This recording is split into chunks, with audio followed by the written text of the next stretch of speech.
Honestly, this is one of those topics which I was really looking forward to. Really looking forward to. And I'm hoping I can do it justice, but there are going to be some criteria for that. There are going to be some criteria. And once again, apologies because I'm in the middle of moving house. And before I get too started in this, I am going to explain something which sometimes I think I need to explain at the beginning of every single video like this. This channel is in many ways a passion project, but also in many ways made possible by the people who do super chats, super thanks and those things, but also patrons, of course. And patron topics, the rules of how they come about, is the patrons suggest the topics, and then the patrons vote. So anyone can suggest one, and they can all vote. And you've got multiple votes, so you can vote for the ones you like the most. And the ones which you get the most votes, you can only vote once for anything, but you can vote for as many of those things as you, many of the options you like. The ones which get the most votes get made. So when I see comments below videos, especially Patreon videos, going, "I don't like this topic. Why are you doing this topic?" This. There's a simple answer to that question. A, if you don't like the topic, become a patron. Suggest other topics. And vote. That's the easiest way to change the topics.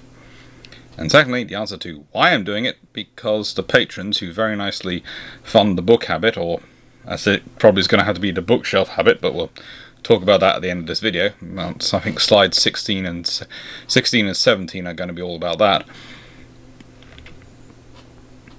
They're the reason I can keep this channel going, that I can do this research and do the stuff on the wide variety of topics I do, thanks to their help. So yeah, in return, I make sure I cover those topics. Now, today's metric is a little bit interesting because there are some criteria going on, and the criteria are important. The criteria are this: has to be a rocket-based system or sufficiently wacky to be interesting. There is going to be a look at the Holman projector, and AA mines. So, you know, they're sufficiently wacky to be interesting, is part of my idea. Has to be an anti-aircraft system. There are so many rocketry systems and wackadoodle systems which, frankly, are not. And has to be able to be done adequately with books I've unboxed so far and online resources. Now, the books I've unboxed so far is an interesting one because I originally thought temporarily I'd be able to use the Billy Back bookshelves that we're bringing with us from home. Haven't been able to use those because they don't go up in this office. This office does not work with Billy Backs. It does not have... Let's put it this way. For the weight of books, and in terms of space, in terms of where the windows are, the Billy Backs do not work. So I need to get Kallaxes, and I only have one functioning Kallax at the precise moment, which is already full of books. So I'm going to need to sort that one out. And it's not helped by the fact that the Billy Backs, which I might have been able to adapt, have all been nicked because my sister's planned idea didn't work, so she needed them for her office. And I tried to be a good brother. So I said, yeah, and even that Billy Back's going. And so there's a little half Billy Back as well behind me as well. They're both going to our office. I'm going to be moving there with the help of a friend later. So yeah, it's the books that I've unboxed, because there are some which I know I would like to have covered, but I haven't yet got the books yet. It's going to be slightly German heavy in many ways, because I unboxed one of the books, was on the top one on top of the boxes, which actually had the German ones in.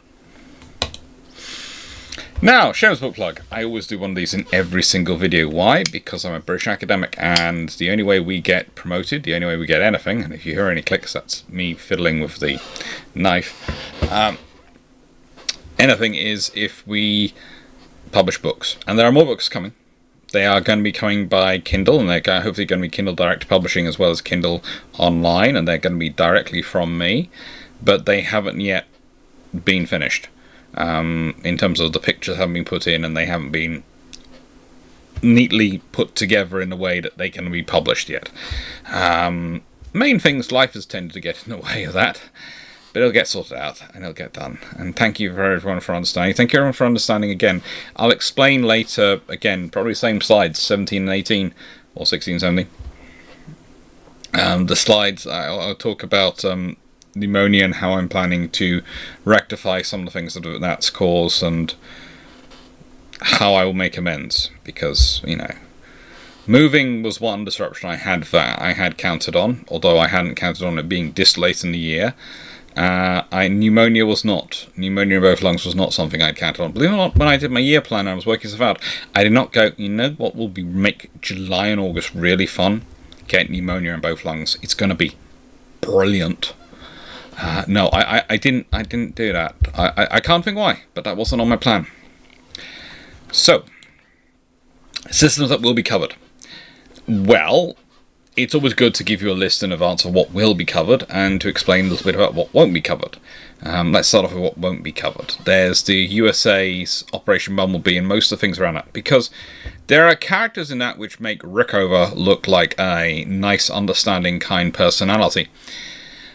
And he was actually capable of being kind and understanding in many ways. He was actually... If you were good at your job, he could be very, very kind and understanding. If you were bad at your job, he had no tolerance at all. But there are, believe it or not, there are people who make him look sainted. Honestly, they do. They make him look like a fluffy St. Bernard.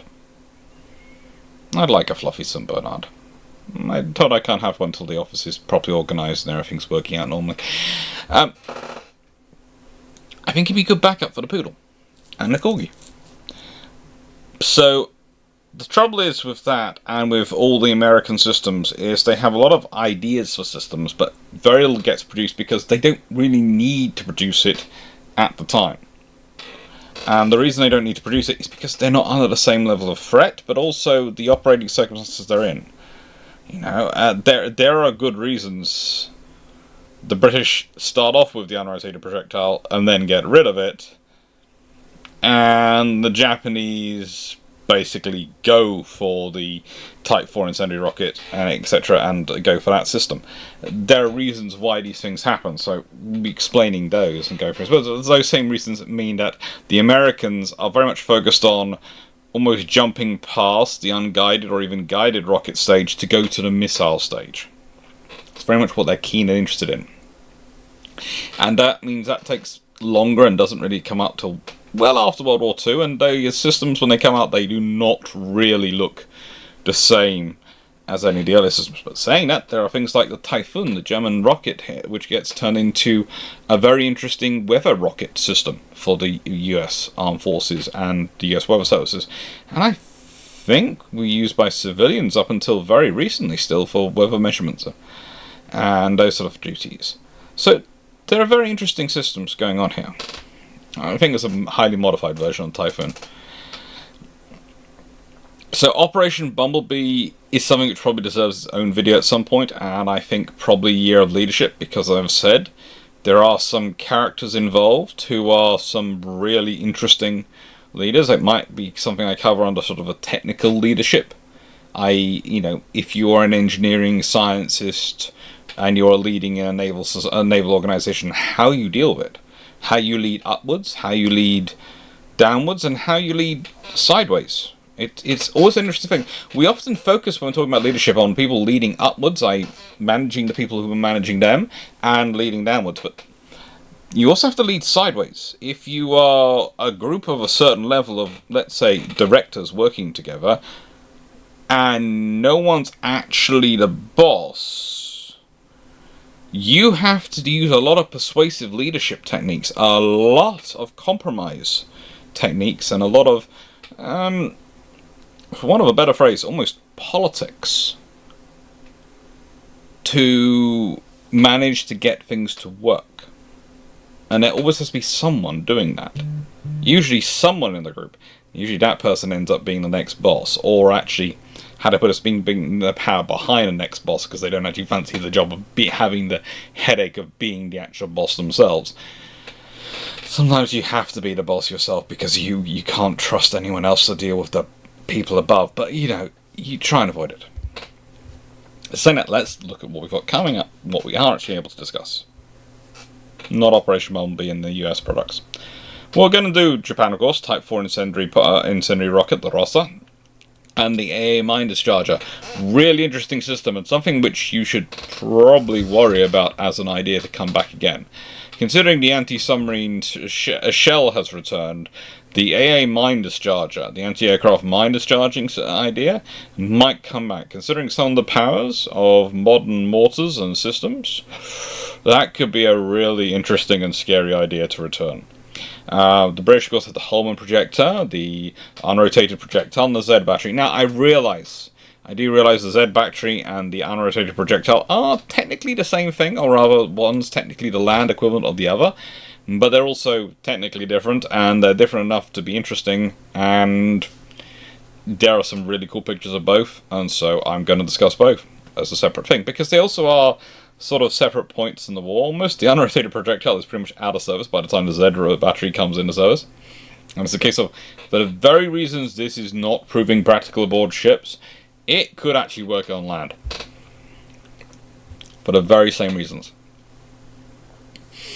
And then from the Germans we have the Fahrlily or the Fuhrlily, the Wasserfall, Typhoon, the Rheinoctor, the Einsan, which I think is named for a alcohol and a character in a play. I'm never quite sure. That sometimes they describe it as a folktale, sometimes they describe it as a play, sometimes they describe it as a book in the various sources I've read.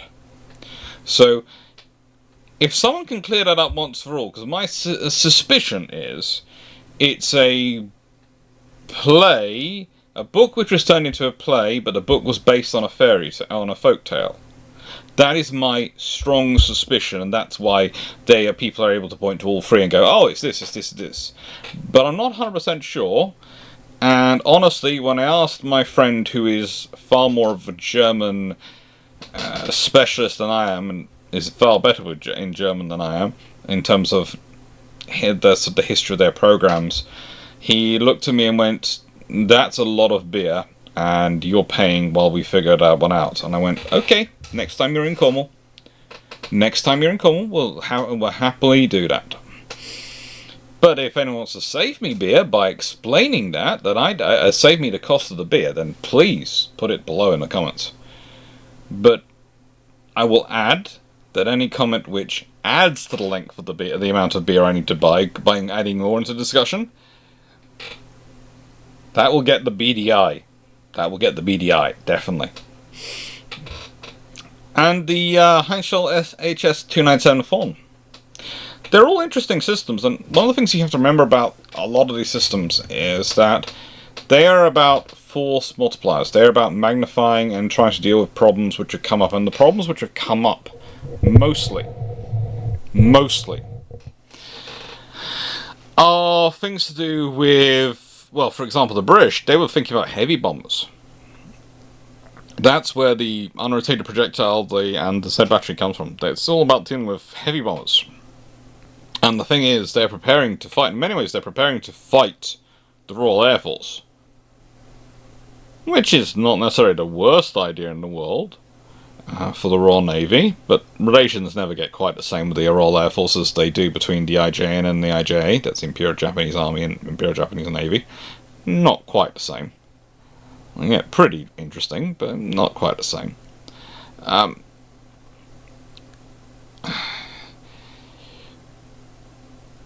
And for the Japanese, it's sort of similar. It's about dealing with the volume. For them, it's in many ways about dealing with the volume of the threat. The idea is to try and almost blanket the sky with fire to deal with the sheer quantity of aircraft attacking them. And for Germany, it is about engaging the Royal Air Force and the US Army Air Corps when they come along. The two combined are really not a friendly organisations for them to deal with. They tend to turn up with rather large aircraft that can drop a rather large amount of bombs, and are very effective. And just a side note, because as I keep seeing this again, the plural of aircraft is aircraft. You can have 1 aircraft or 5 aircraft. Aircrafts is if you're making model aeroplanes or Warhammer 40k models or whittling or sewing or anything while in the air. If you're doing that while aboard a plane, that is aircrafts. But aircraft can be singular or plural. Just saying this as someone who's marked a lot of essays recently. A lot of essays. The unrotated projectile. In possibly their coolest mount of the entire war. Because let's be honest, there is not much cooler than being a multi-barreled rocket launcher on top of some 16-inch guns on a Nelson and Rodney battleship. There isn't much. Let's be honest, that is a pretty cool mounting. I mean, we know their actual effectiveness, but Warhammer 40k and all the rest, imagining future turrets, eat your heart out. 16-inch guns and rocket launcher? It's just fun. Now, the real joy of the unrotated projectile, and there are some real joys, and its history, is that its story gets conflated quite so often with various other things going on. For starters, the amount of times I read in, sometimes even in books, Churchill started it. No, he didn't. Okay? The first projects which lead to the unrotated projectile and the rockets for it date back to about 1932. We know that by 1935, the research department of various sections and the explosive directorate and the ballistics directorate and various other things are looking into rockets and are looking into using them and are working on propellants and are working on all sorts of systems which can work these things. And we know that in 1936, Alan Crowe, who was the director of ballistics research at that point, is writing that rockets should be considered as practical weapons of war. Now, please note, rockets have been around by that point as weapons of war for pretty much in European theatres 150 years. In terms of other theatres around the world, a lot longer. So what's the difference in calling them practical weapons of war? Well, you see, as time goes on, what you expect of a weapon changes. The accuracy you're prepared to accept from a cannon in the 17th century is not the same as the accuracy you expect in the 18th century or the 19th century.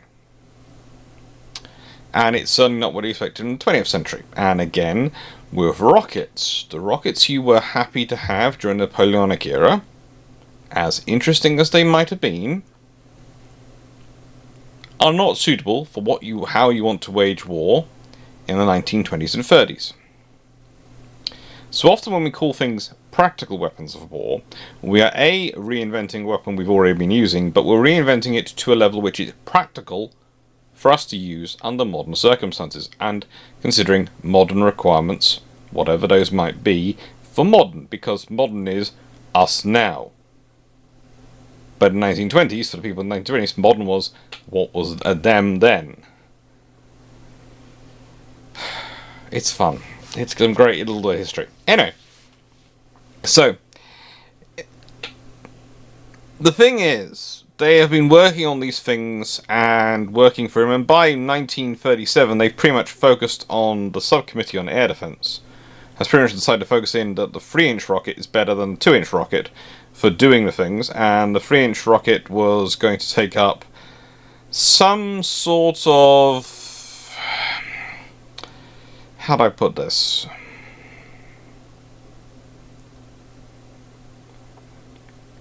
Some sort of parachute and a bomb or mine system, and basically the idea was you would drift them. They would be hanging down, the aircraft would fly into them. When Winston Churchill becomes First Lord of the Admiralty in 1939, this is November 1939, he goes and talks to Crowe. And as he would say it, asked him to urgently design a means of laying an aerial minefield and any other means to protect ships against air attack by aircraft. The thing is, they'd already been working in that direction. So, actually, whilst he is more than likely making that request, he's making that request based on there's already been a few years research gone into it. So it's more like, take this thing you've already been working on and turn it into a system we can deploy now. Again, as I've explained a lot when talking through the year of technology last year, in war people often say there's a massive explosion in technology. There isn't. Most technological development is done prior to war. During the war, they stop it and they turn it from something they're developing into something which they can actually use. So most of the technological development done in war times, especially in major conflicts, and this is why you sort of see towards the end of the war some really weird things happening as the longer the war gets, the more weird things start to happen in terms of research and development. What they're really doing is taking the stuff out of the research lab and the testing and experimenting, and they are turning it into something you can use. It's not so much they develop a lot in war, it's they turn a lot of the research into reality. They turn a lot of research into capability. So that's what really we're talking about. And that's realistically what Churchill's actually asking. So when he claims entire credit for it, or is suggested by some authors, and some books too have claimed entire credit for it, he doesn't and can't do that. But he can certainly claim credit for giving the order which is take your research and turn it into something practical now. On the fact that we've already been working on something practical and there's been launcher designs and discussions with Vickers and Royal Ordnance Factories and, all those things, we'll leave to one side. The moment you've got the big Vickers Armstrong involved, let's be honest, at that time they are one of the largest arms defence manufacturers in the world. Proportionate at the time, they dwarf a lot of the major companies we would consider principal arms manufacturers to this day. And they are really capable. And the moment you've got them involved, you've pretty much decided you need something. Now, the reason it has the unrotated projectile is that was supposed to, as its name was, was supposed to hide what it was, but also it didn't rotate. It wasn't spin stabilized until later versions. And it was fairly capable. The idea was it would create an aerial minefield. And when I say it's fairly capable, it can launch the rockets, and it does create an aerial minefield. The fact that the aircraft can go round it, and it doesn't have any effect at all on the air attack, it will leave to one side.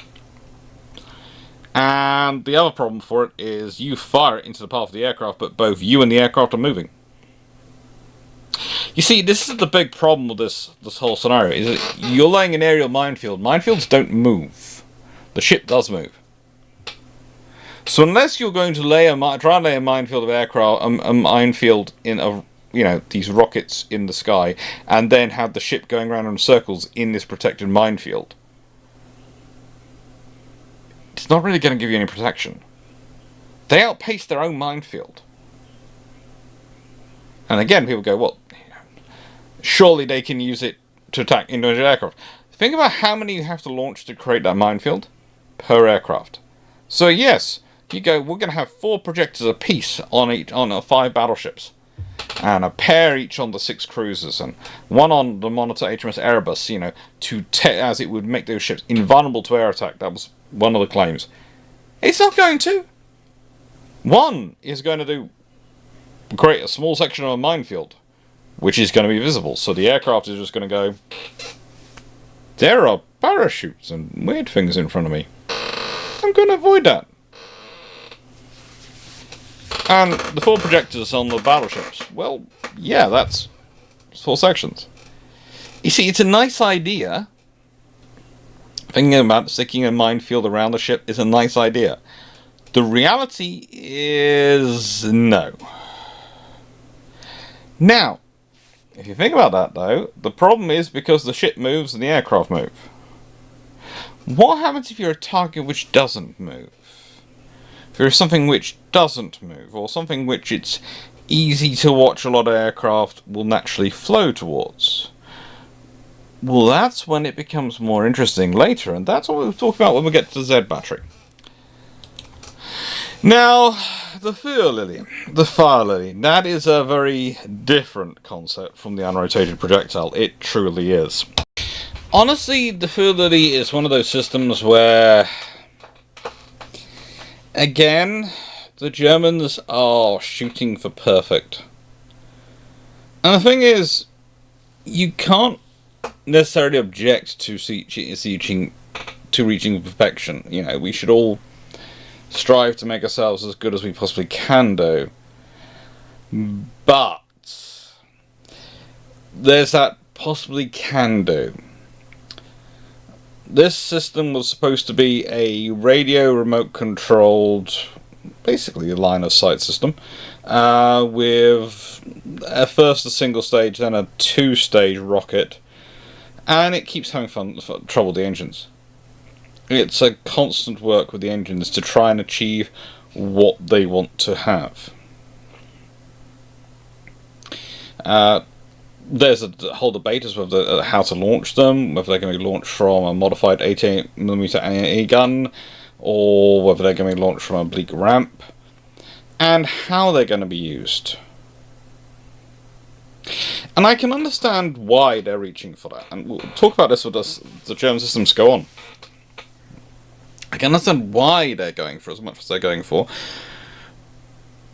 but at a very real point, they are trying to achieve something with the Fidelity, which they start in 1940 and give up in 1945 after going through 2 official variants and numerous iterations and testings.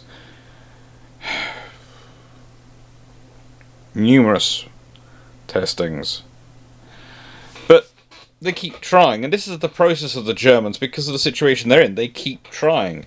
The Wasserfall is another example of them keep trying, and it's an interesting system as well. It's also, if you look at it, quite a big, chunky system.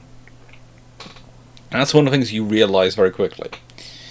You get these ideas, and these systems are basically competing with jet aircraft, and some of them are jet engines more than rockets. They are competing with jet aircraft for funding and for their role. And that's another interesting thing. You have the debate going on in Germany of whether you go with crewed or uncrewed systems, remote controlled or crewed systems.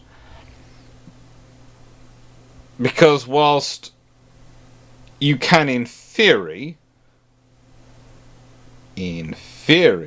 go with both, there are payoffs for both.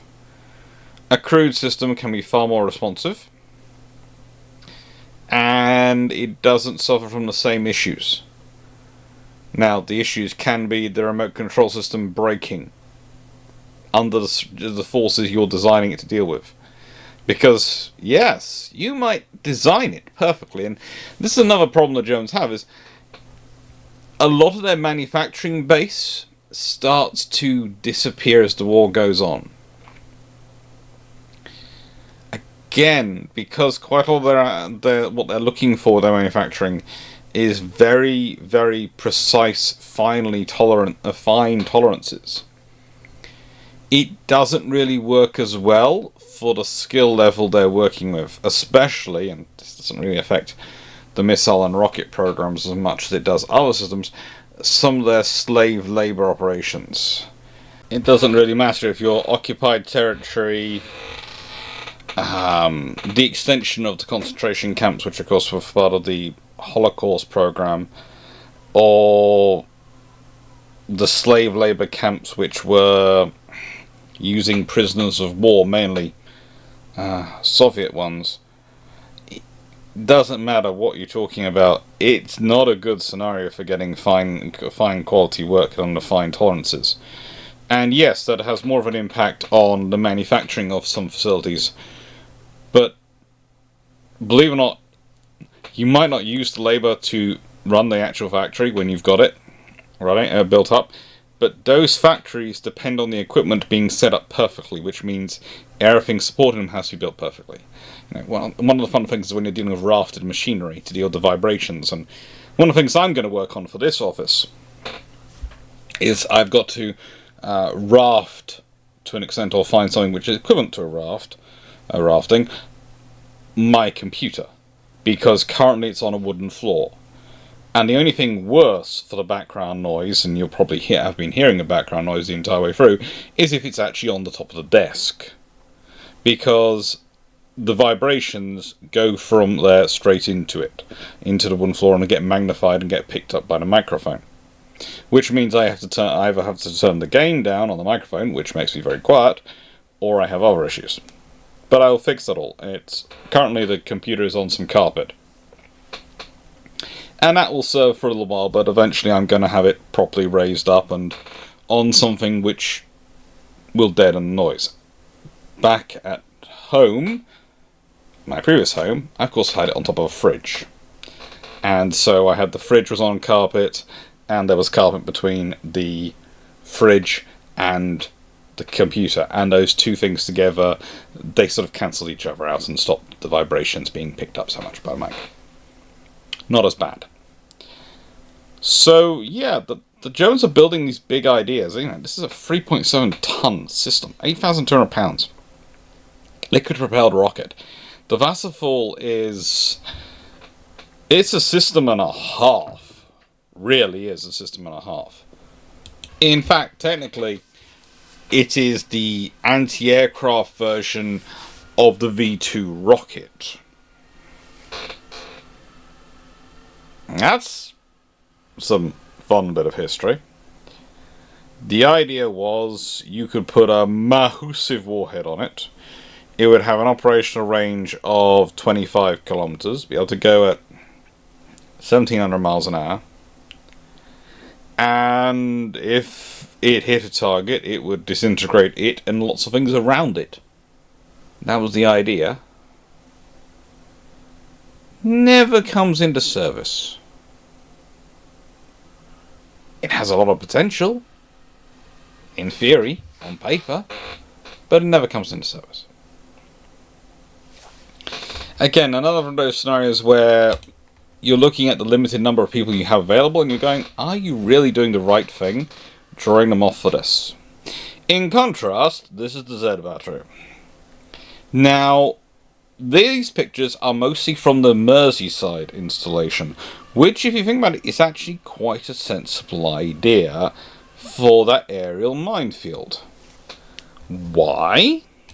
Now, I will say that a lot of people felt some of the results of the testing and things development owners were fixed. There are a huge number of interesting personalities and selections involved, including Churchill's son-in-law and a professor who is... Look, you need personalities to drive things forward sometimes, and sometimes you do need passionate personalities.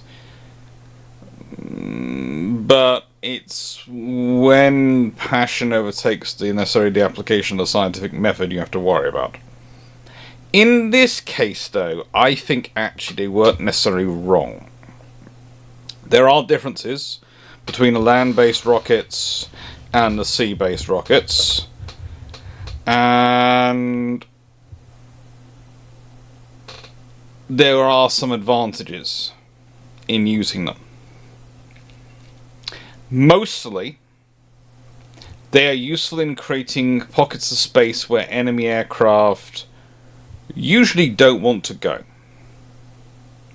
If you are sitting on the mouth of an estuary, for example, especially in this period, where aircraft were often navigating even at night by not just the stars but also geographical features, rivers are very attractive if you're flying around at night because they tend to go right. Important places tend to be along rivers, Thames, the Mersey, hence the Merseyside battery having its photos taken. And so this is a factor. So you have these areas where you know aircraft are going to be going through. You hear there's a strike coming up, there's going to be most likely an aircraft wanting to fly up and down. So, launch. Create an aerial minefield. They might go through. They might not. If they go through, they can get caught. And realistically, whilst some did have an idea that the naval aviation system was designed to bring down low-flying aircraft with a trailing wire. It's not really that low.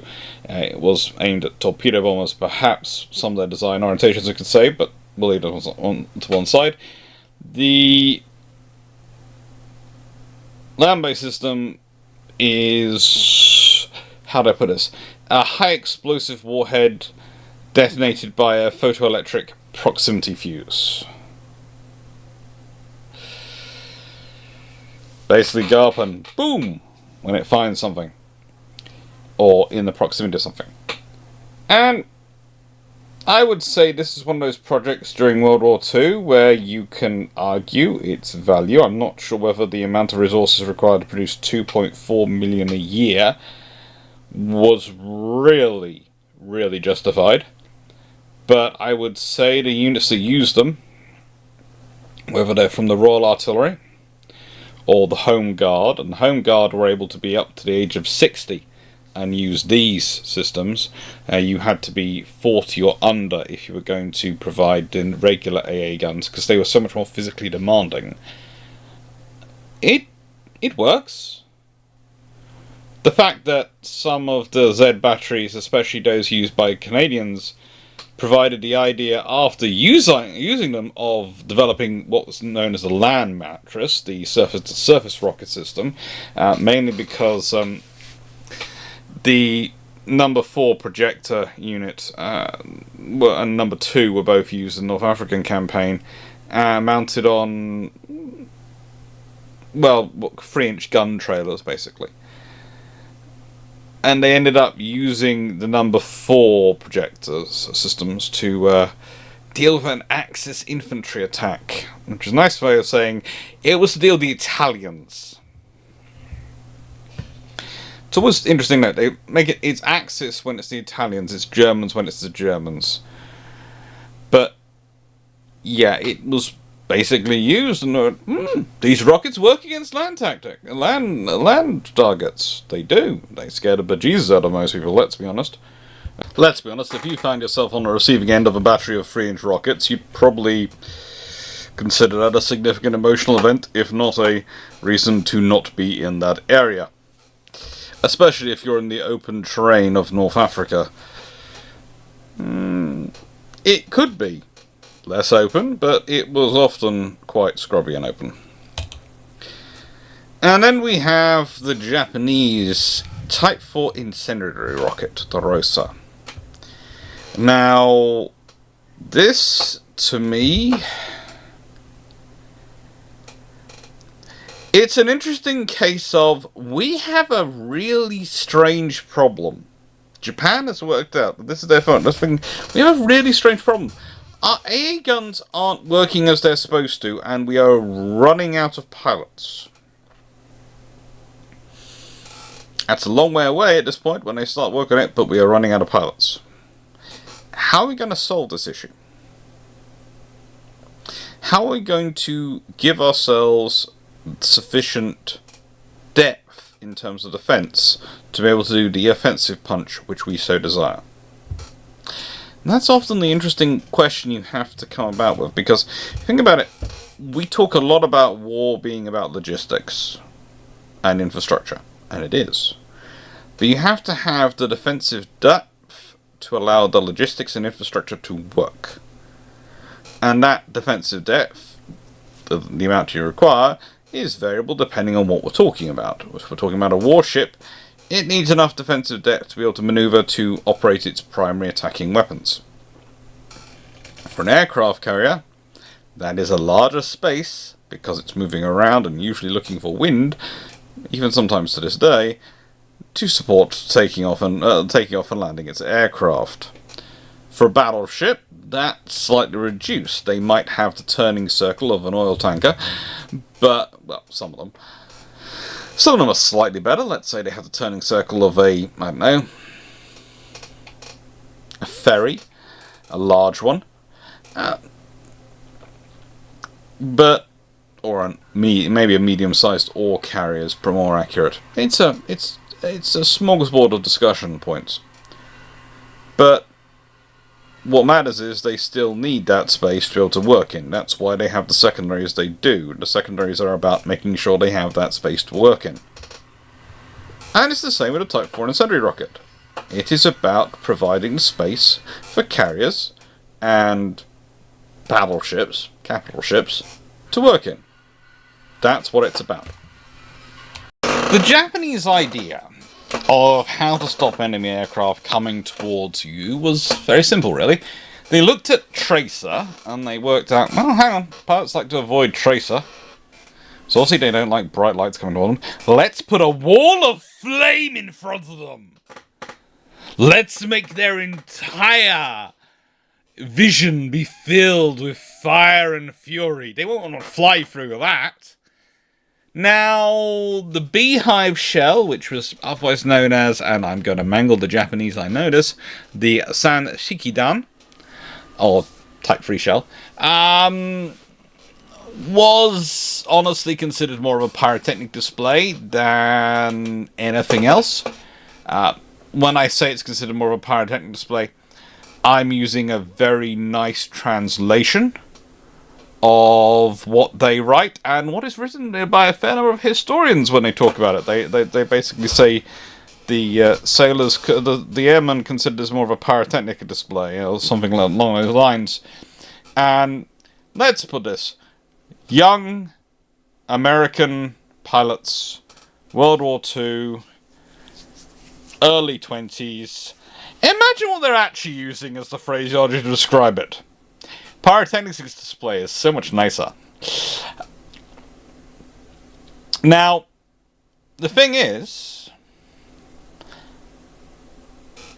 when those shells were fired by an 18-inch gun from a Yamato-class battleship, that would create a significant fire event. It also wouldn't last for that long, and that's the main trouble. And it's the same with the incendiary rockets. They go off. They have a whole set of charges. They're supposed to go off, create this wall of flame, and it just doesn't last that long. They're fired usually 28 rockets per rocket launcher, and usually they do fire all 28, although there were various ideas, I should say, for doing limited launches and for not launching all 28 and not putting up a full pattern. And they do try, but the whole point was that each one would create a roughly 30-meter diameter barrier. So that's roughly a 98-foot barrier, and so you launch them and they would create a whole together a cumulative barrier. Because each one is a cone of roughly 40 degrees, and it's still able to actually cause enough damage to an aircraft to damage it, maybe even knock it out of the air if you get lucky and hit the right point, at that sort of level of dispersion. So that's what they are. Now again, the trouble is, it's often over almost as quickly as it begins. It's very difficult to control. It's pretty difficult to aim at this point. And again, you come back to the same problem that even if this is on an aircraft carrier or a capital ship, they're moving. Yes, this is not quite like a parachute minefield coming down, but they're moving. And the things attacking them are moving, which makes A, the interception position slightly more difficult to work out, because you have to work out where you're going to be, where they think you're going to be, and where they're coming from, and where they're going to go. It's a whole lot of maths. It really is. It's a whole lot of mathematics. And that's all well and said. But on top of that, you have the fact that this is a explosion. Explosions do not hang around. Explosions do not go, you know what, we're going to stay exploded for a few more seconds just because so everyone can get a good photo of us and really see us. No, it goes boom and goes away. Gone. And so this is your problem. It's a nice idea when someone's thinking about it. It makes so much logical sense. But then the reality doesn't live up to it. The reality can never live up to it. And I'm not sure if you can hear, but a fluffy research assistant is agreeing with this most strongly. I think that particular fluffy research assistant believes what they should be launching was rockets with corgis on them, because the corgis would last around a bit longer. But of course they'd end up in the water, most of them.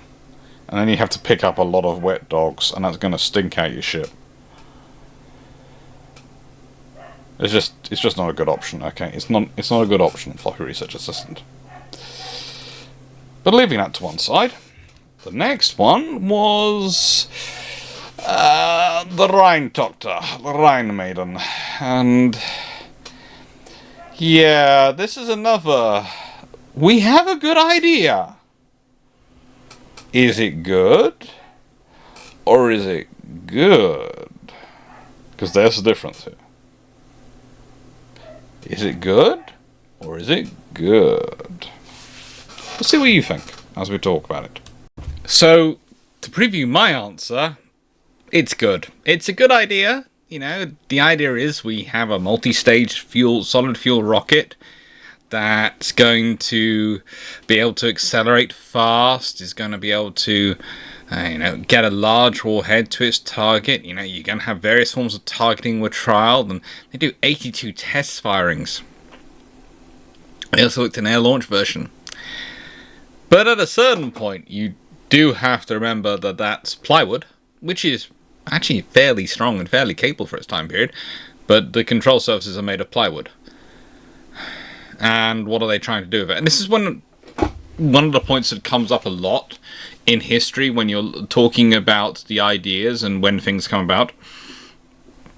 Often the idea for something comes about a long time before the material sciences that actually make it possible catch up.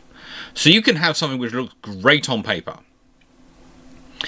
and you can have materials which can sort of work, but let's be honest, plywood versus carbon fiber.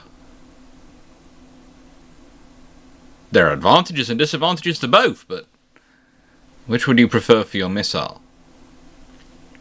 And this is again one of the things I see often, especially ascribed to German Wunderwaffen in World War II, but also sometimes to some of the Allied systems. The amount of times where it's just a case of, well, you know, this is such a great idea, but is the metallurgy, does that make it actually possible?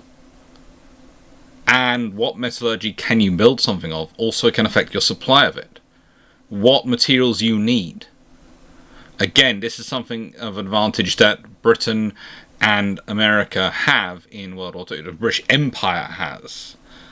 They have access to pretty much everything they want. Yes, it might be difficult getting it where you need. Yes, they're going to have to get it through U-boats and convoys and all sorts of fun things, and you might not be able to. You can't get it through the Mediterranean because you're at war. The Italians, they have to take it all the way around Africa, and the Japanese are invading the Far East, so that's going to make getting rubber a little more difficult. But are you getting enough petrol? Are you getting enough aviation fuel? Are you getting all these things? They are challenges. But in a way, they are nice challenges to have versus the challenges you have often for the Axis forces in terms of getting hold of materials. The Allies often face the challenge of getting the materials to where they need to be. The Axis forces often face the challenge of getting the materials at all, or trying to come up with substitutions. And the thing is, depending on your material sciences, you could have some really great ideas for material sciences on paper, but can you actually produce them? The Rhine Maidens are an interesting idea. One of the things I do find is that the Germans have some really interesting naming practices for their systems. You can often tell which department they worked for, whether they're working through Göring or whether they're working through Speer, because of the naming patterns and the productivities of their leader, of those two personalities, and people trying to appeal to them. If you're trying to appeal to Göring, then something from Wagner's opera series is probably a very sensible way to go, because it's the kind of thing he likes to pretend he has a relationship with. And then we have the Enzian, which was the interesting one, actually. Depending on which version I potentially start off by discussing this, which is the sister one, which is potentially a folklore tale, a book, or a play.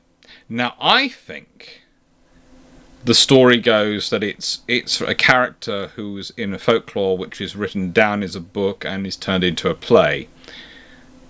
But there is enough of a debate that, as I said, if people can solve this problem for me, and I hope I've gone with the right version of the introduction to say that. If I haven't, I'm going to rehash it quickly. Basically, this debate, if you can offer something which makes it less likely for me to have to spend a lot of money buying a lot of beer for a colleague when he comes down to Cornwall next, to have a long discussion to try and figure out the exact origins of this name, that would be useful. But I would point out that I have read multiple books which give the different stories. So I'm thinking that is a sort of collectivization rather than there actually being a single point. But some people are putting it forward. It's also the genus of a mountain flower called gentian in English. It's a lovely blue flower. When I was talking with my mum about it and just talking about the stuff I was doing, she said, "That's a blue flower, isn't it?" And I looked it up and went, "Is this a lovely blue flower, bluey sort of mauvey flower?" It's really nice. But pretty much this system comes about because Messerschmitt's Me-163, the Comet, the aircraft which is described as wanting to kill not only its own crew, but kill everyone, kill everything and anything before it actually reaches the enemy, was proving difficult. So the idea was to take a lot of the ideas from it and turn it into a missile. So a difficult to control aircraft, let's make it radio controlled. And interestingly, this system itself ends up being cancelled in favour of what actually could be on the picture, could be in front of it.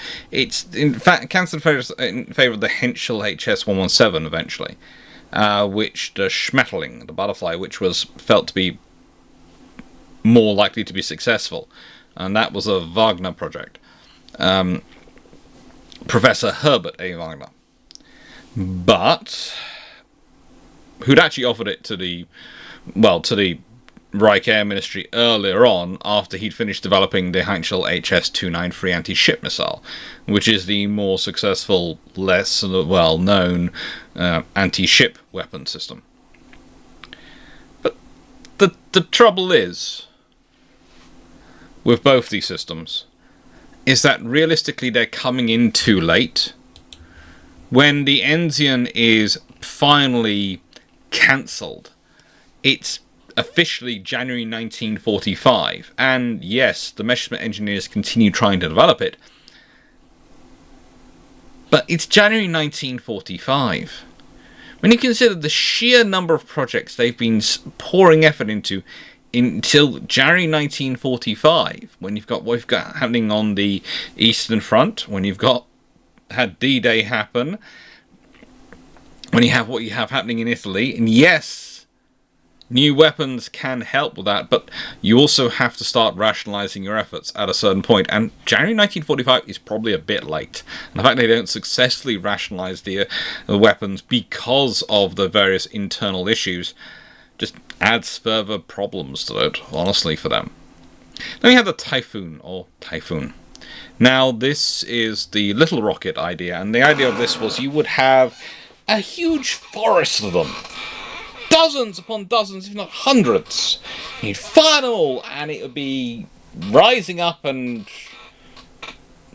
basically cause a nightmare for the bombers going over. If you're thinking, so basically what you do is you're laying a minefield of rockets that you then fire at aircraft as they're about reaching the point. Yes, it's going with the aerial mine thing again. It's all about dealing with the huge bomber formations. How do you take them out? Let's be honest, the Scrounge music, the fighters equipped with the upward firing gun, were effective for a while, but then other things were developed to counter them. Again, it's escorting fighters, it's remote controlled turrets, it's doing some very weird things with mosquitoes. We'll leave that to one side. There were ideas. The upward firing guns were worked out quite quickly, relatively speaking, in terms of war. And it's, again, one of those lessons about long-term wars is, again, you're not developing really new technology. You might be applying old technology in new ways. You might be taking research and turning it into something, but you're not going to be necessarily developing something brand new. Because that's going to take a lot of resources, and there's a lot of risk if it goes wrong. And in wartime, you don't have the potential to absorb risk like you do in peacetime. The stakes are that much higher, the risks are that much higher of that loss being terminal. So they tend to figure out and work out within the operational spectrum exactly what is going on, or have a rough idea what's going on fairly quickly.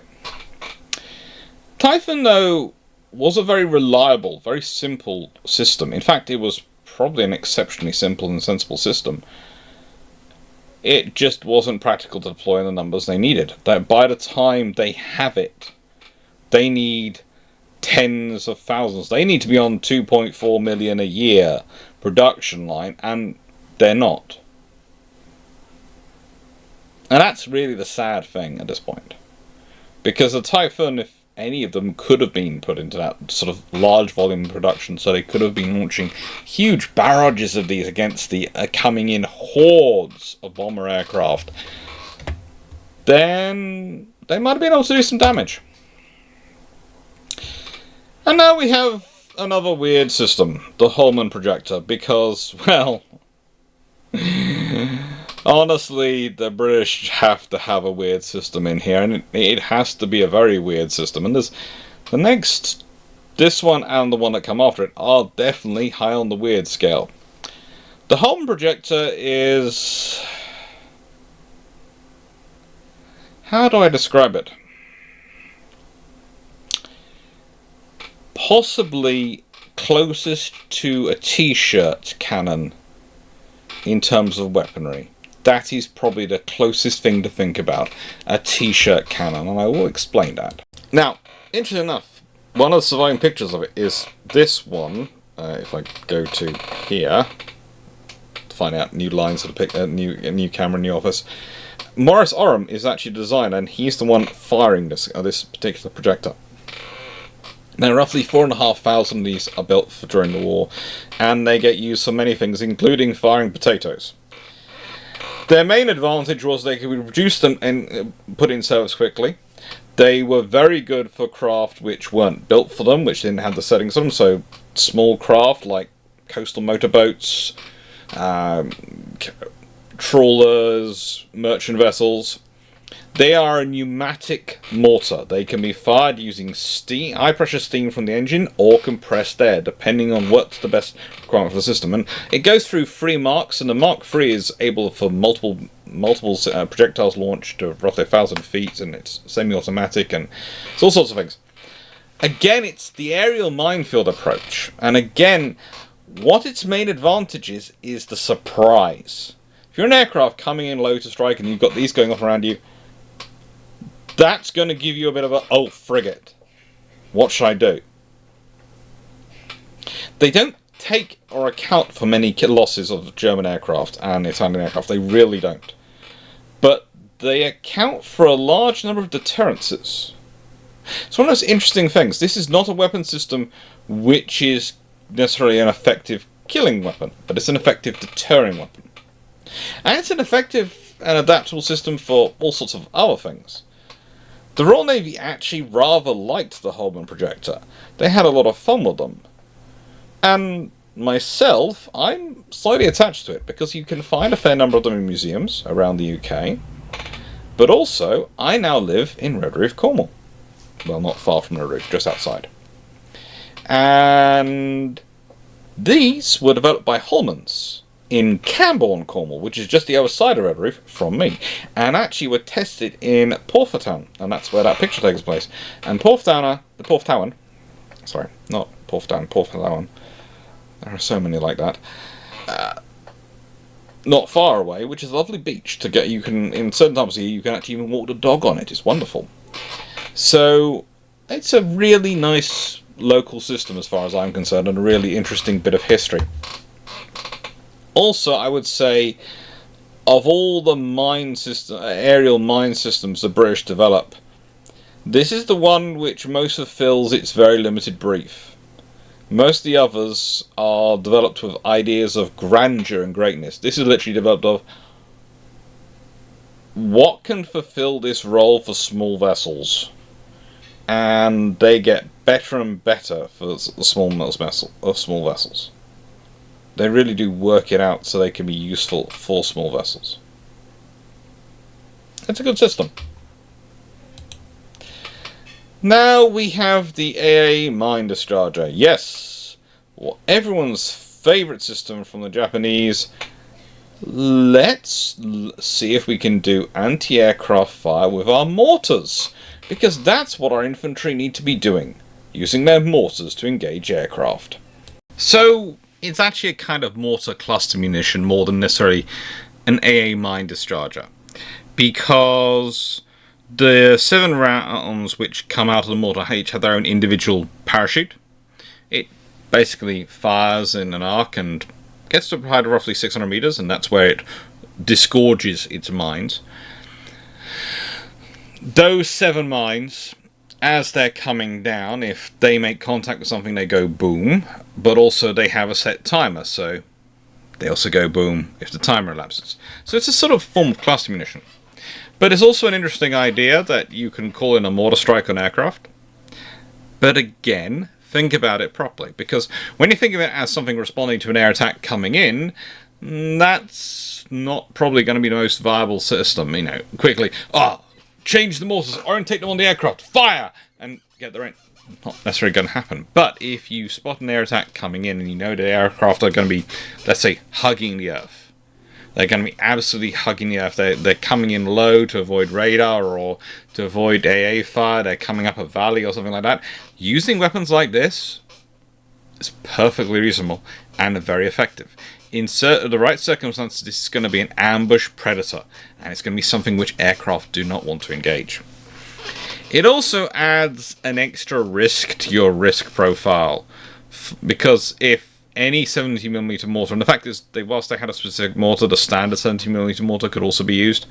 If any mortar can be adapted to the role and used that your infantry are having, then when you're thinking about your air attacks and your profiles of attacking certain positions, you have to think more carefully. You have to think, okay, what are they going to do? Also, the cluster munition doesn't hurt as a method of attacking infantry attacks, enemy ground formations and positions. It's kind of a useful system overall. And as mentioned earlier, I would say with some of these systems and some of the modern mortars, there is a real possibility here. You know, I was thinking of some of the 120mm mortars that we now have in service, especially some of the automatic ones which are mounted on vehicles. There are some modern systems and modern takes on these systems could have been applied, which could make them very interesting for the counter-UAV game, let alone the other areas of air defense. Not area air defense, but point air defense, probably. And close-in air defense. I don't think area air defense is really in a mortar's range, sadly. And then we have the Heinkel HS-297 Fon. Now, I am told by Garius the Brit that we did see this in the Swedish Army Museum. I don't think we did. But at several points, when I was looking at things, I did hear someone going, "Oh!" and look around and see my colleague rapidly putting on clothing, which was provided, period clothing. He does like finding uniform. There is a picture of at least 3 of the shipshape crew dressed up in uniforms at the Halifax Citadel, basically at the fortress on the top. And there were some uniforms in their museum there that we all tried on. So this is not something unusual, but it does mean that sometimes you get a little distracted going through a museum. Now, this is one of those interesting systems which, again, is kind of like the mass rocket battery we've already talked about. It's basically the idea of, we've got this trainable system, we can fire these rockets, we can fire this barrage, hopefully we hit the target. And the thing is, they're actually marked as secret. There's a few sets built and they're marked as secret, and they actually end up getting captured by the Americans. So that's why most of these photos are here, and why there are examples around, because most of them end up getting captured. It's a really interesting sort of system in its idea, but in its execution and actual viability, they might have been better off putting their resources into something else. Again, though, that can be said for a lot of the systems that have been discussed today. A lot of the systems are interesting ideas. So that leads us into where this is coming. This is, of course, this week's Thursday video, which is actually coming out on Friday because of, well, honestly, getting the sound profile and the things sorted out and getting things sorted out and trying to get bookshelves. And so I've got a list here so I can make sure I get through the September Patreon premieres and the August Patreon premieres. So all the videos for the Patreon videos for August and September will definitely be done. I'm trying to get all the Tuesday videos out on Tuesday, preferably. The idea is the Patreon videos will come out on Thursday as premieres. The Tuesday videos will come out as normal on Tuesdays, as recorded videos, not as premieres. And I'm hoping to be able to do Sunday lives. And the thing is, if I'm efficient, and if I have enough liquid to help me, and I'm very good, I don't drink, any iron brew or anything like that on Saturday, so I save up my sugary drink allowance to help me with my pneumonia energy issues. The main issue I found with pneumonia is, I'm past much of the coughing stage, etc. It's the fact that it drains all your body and all your cells of their energy reserves, all your muscles their energy reserves, and you have to rebuild it. You have to be quite careful with your sugar intake and everything afterwards to sort of both starve your body but also restore the sugar. Actually, an interesting conversation with doctors. The first time I ever had a doctor who actually said, yeah, your drinking of soft drinks as a fizzy, sugary drinks is actually probably sensible in this case. So going, wow. They did say it was very limited circumstances and it wouldn't last forever, but I'm going to use that forever. I was told to by a doctor. I'm not going to mention it for the limited circumstances, of course. But, as I've also mentioned, the major trouble I'm having is bookshelf space.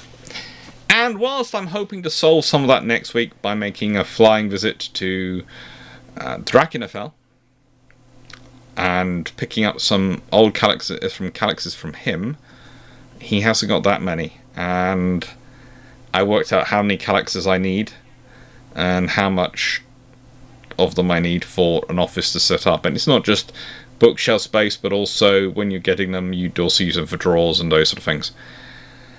But mostly I'm going to use it for bookshelf space, and then I'm going to work out if I can do drawers later.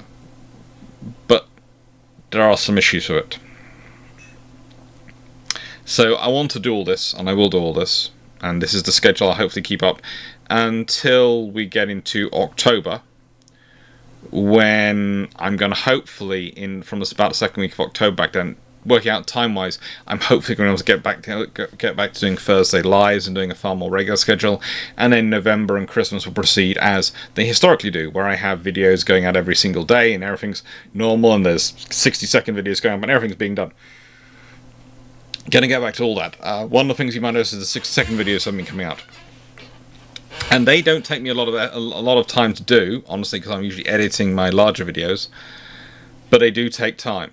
And they take concentration. Normally I do them at the end of the day, and the moment at the end of the day, due to the whole energy reserves things, I'm pretty much, really enough annoyingly, not sleeping still, but basically going, which is not fun.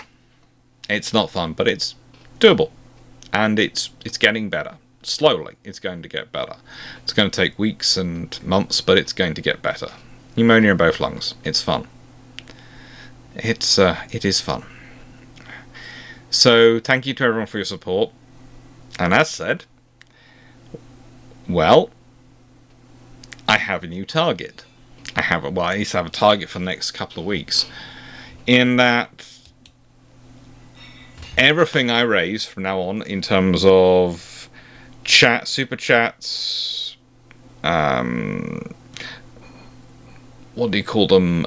Ko-fis, super thanks, any donations at all, anything that comes through PayPal, anything like that, is going towards the bookshelf fund, which is not cheap but sensible. And again, one reason I'll be doing this is because of the pneumonia. If I give you a sort of rough hint, the thing was I had a budget in mind to buy wood and build my own shelves. That was my original plan. I can't do that now. I just don't have the stamina for it. I don't even have the stamina to hang a door there, let alone do sorts of other things which I was planning on doing. So I'm having to hire people in. And so that money which I put aside for the wood, etc., is having to be used also to pay people to do things. And that means the money's not going as far. So basically, I'm raising money. This is my target plan. I don't expect to raise all this money from all of you, from you. I don't have any, but I wanted to say that any donations that come through are going for books. There is a reason I've said, titled "This Brew Ship's Coming Up."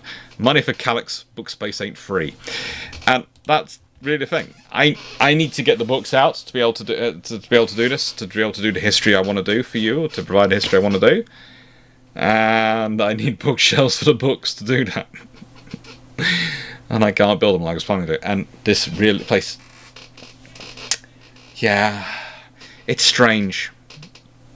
Billy backs would normally be an okay idea. They're a bit of a problem with the heavier shelves, or with the heavier books, but you can work around it, you can strategize. I've had Billy backs before. Clarke's are usually better for heavier books. They seriously are better for heavy books. They're the ones I seriously recommend if you have heavy books. But also, I recommend them because they come with these stands, which you can get, and they're sort of in 4s and 8s and all sorts of different shapes. And they're useful because those stands are especially useful is if you have a dogs. Now, I love my doggies. They are a wonderful part of the family. But if we do get a fur doggy anytime soon, puppies have a habit of not being able to necessarily control all their natural actions, let's say, and their timing of them. So it's always good to have a gap between books and the floor. Preferably a little bit of height. A little bit of space. Also, that's enough space for a Roomba should I eventually win the lottery and get one of those to go around. So I don't have to do hoovering myself.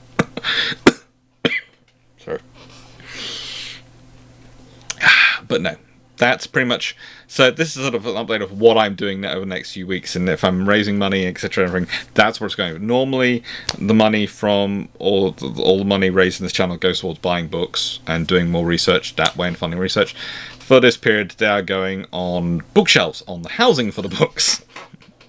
So when you're looking at 7 Clarke's and going, yeah, I'm not sure that's going to be enough. Because I'm also getting about, I think it's roughly 4 from Drac. And I've got one already, so that's going to be roughly 12, which is 96 slots. And I've worked out I've got the books to fill approximately 80 already. So, theoretically, you could say, well, Alex, you're getting 2 more than you need. You shouldn't get them.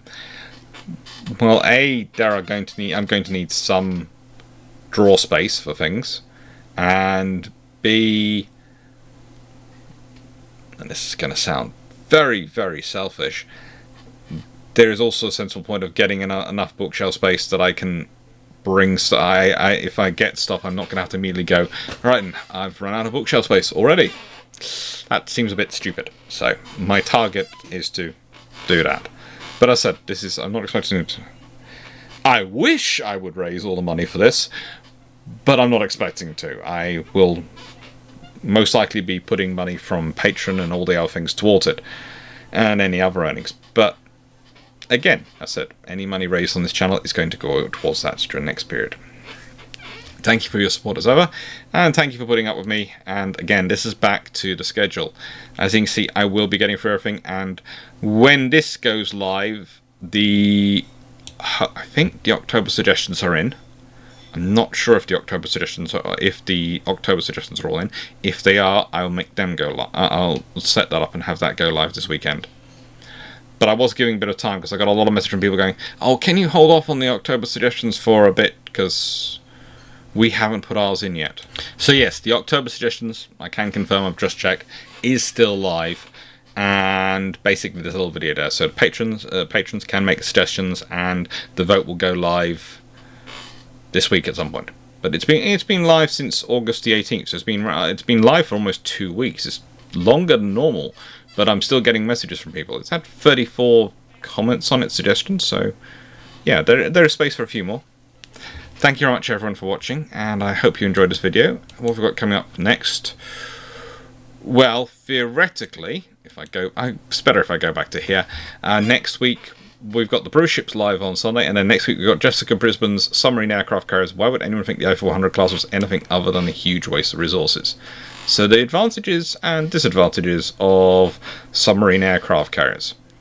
It's going to be coming up next Thursday, and next Tuesday is going to be the concept, operation, and conclusion of the Forrestal class, who are some of my favourite supercarriers. It's going to be a fun week. It is going to be a fun week.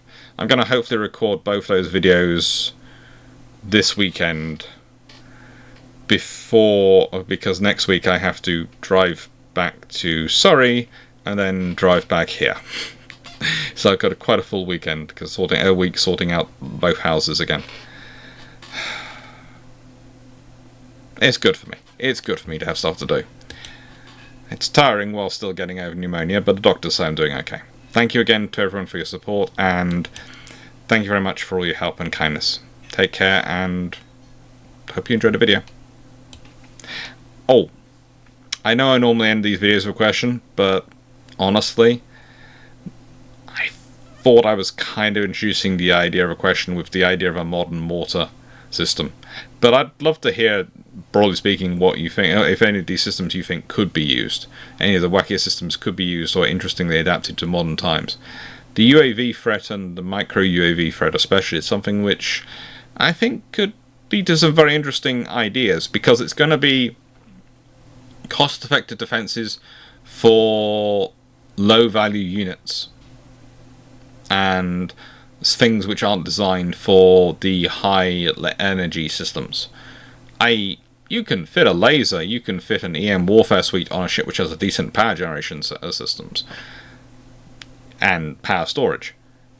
You can't necessarily on all ships do that. Not on all and you can't necessarily produce enough or have enough money for that. Thank you very much again for watching. Take care.